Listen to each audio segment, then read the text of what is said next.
Hello, respected viewers. A few days ago, Paddy Hill died. Mr. Hill died at the age of 80 in Ayrshire, North Britain. So, Paddy Hill was notable for having spent 17 years in prison for a crime that he did not commit. He's one of a group known as the Birmingham Six. So, Paddy Hill was from Belfast, and I read his autobiography. And I think his Protestant his father's side, Catholic his mother's side, brought up within Catholicism, somewhat nationalist, not very political. He was a painter and decorator, if I remember correctly. He moved to Birmingham in the 60s. Then the Troubles exploded in 1969, literally, and it came to England as well. So the Irish Republican Army, a terrorist organization, setting off bombs at civilian targets all over England, never Wales or Scotland, loyalist terrorists murdering Catholic civilians in Northern Ireland and so on. The security forces trying to battle against the IRA, INLA, and their loyalist equivalents, the UVF, the UFF, and so on, a real alphabet soup of organizations. So the situation is so good in Northern Ireland that looking back over half a century, it's hard to remember just how horrendous it was. Like 1972, about 500 people killed in the Troubles, 500 people. Bear in mind, the population of Northern Ireland is 1.5 million at the time. Most of those were slain in Northern Ireland, not the Republic, not Great Britain. Anyway, Paddy Hill, he knew an Irishman in Birmingham who was killed trying to set off a bomb in Coventry. The man's body, it was in McDade, I think, was brought back to Belfast for a funeral. So feeling was really running high because so many people were killed every day. Gun battles between the British Army and IRA, and then the loyalist terrorists murdering Catholic men at random and so on. The Republican terrorists also involved in sectarian violence, so forth. Security forces sometimes killing civilians. So a lot of people were furious wherever you stood politically.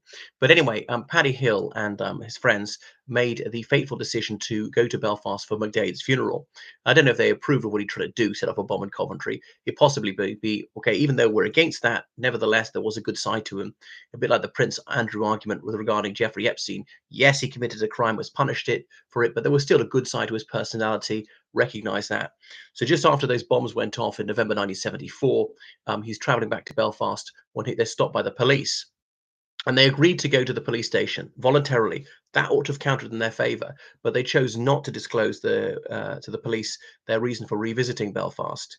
Now, in their position, I wouldn't have done either because that would draw even more suspicion on them. So, are you an IRA supporter then? Put yourself in the police's position. You know, somebody set off a bomb in Birmingham, presumably someone of the IRA. If you're an Irish Catholic in Birmingham, there's a chance you're an IRA supporter. You might be against, you might be neutral, and so on, but it's not going to be the Chinese community. It's not going to be for the Pakistani community.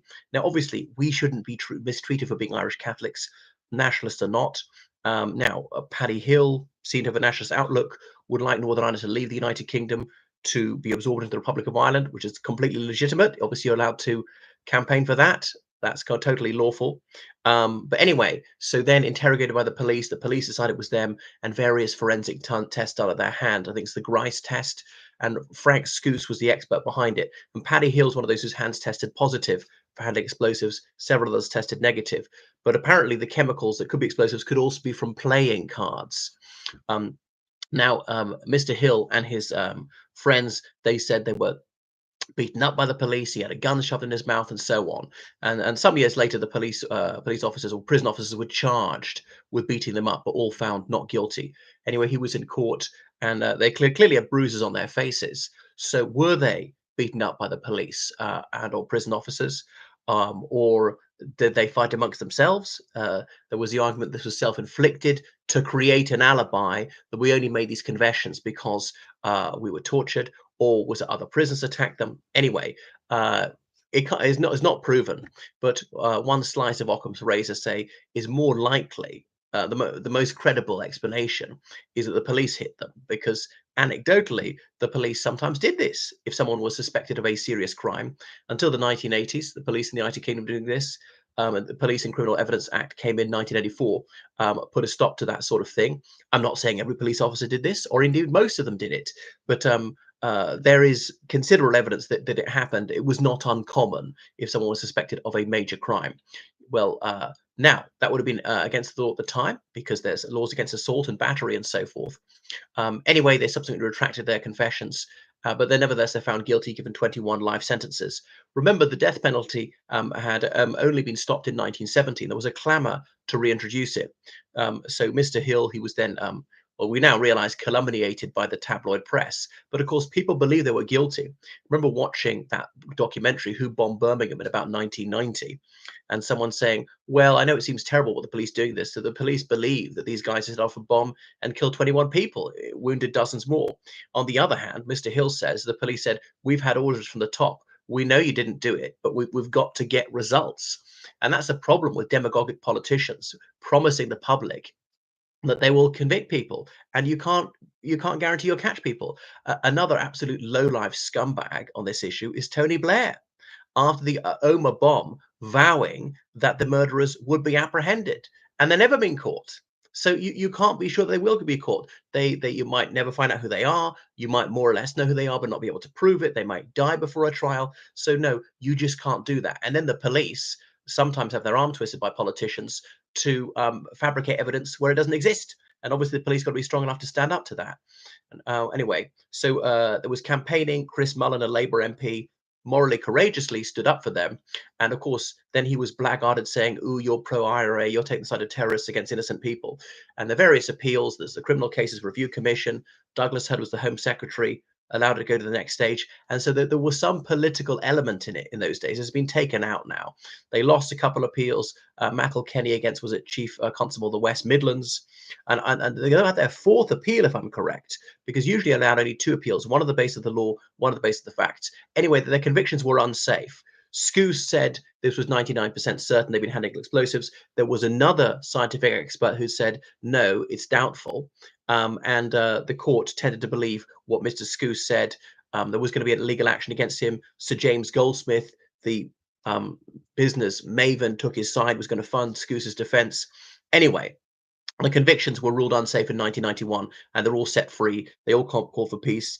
Now, Mr. Hill, not surprisingly, felt quite rancorous because he'd had 17 years of his youth taken away. He later got a payout of about £1 million, but he can never ever get a single back day of his youth back. And so he lived in Scotland the rest of his life.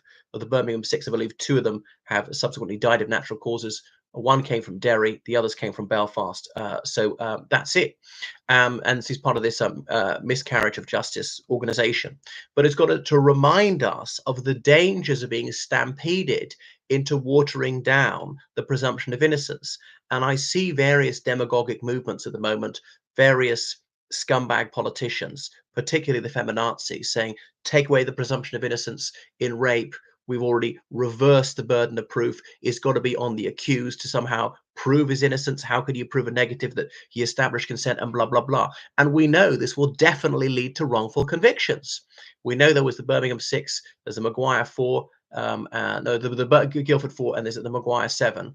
So that 17 people already. Now, admittedly, in the Northern Ireland Troubles, over 10,000 people were convicted of crimes, some of them quite minor, like riotous assembly or a fray or whatever.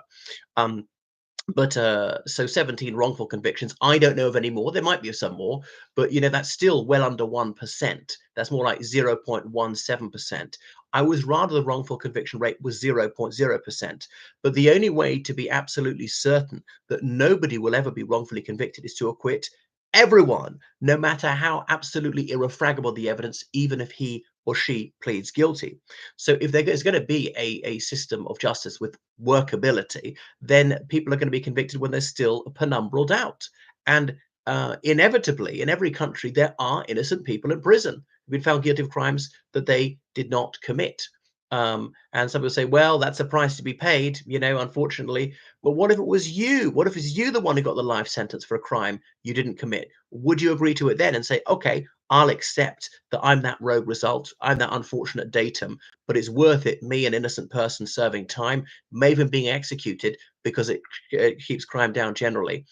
So I don't know of anyone who would agree to such a bargain. So that is Paddy Hill, who did right as he saw it, who drew attention to important issues.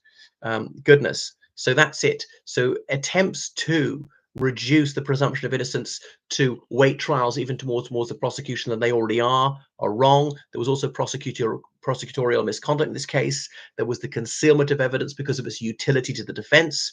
And of course, in the rules of evidence, they've got to have full disclosure. Both sides see everything, and so on. Okay, well, thank you for watching my video. Make sure you subscribe on Patreon, then on PayPal, georgecallahan79@gmail.com. Goodbye.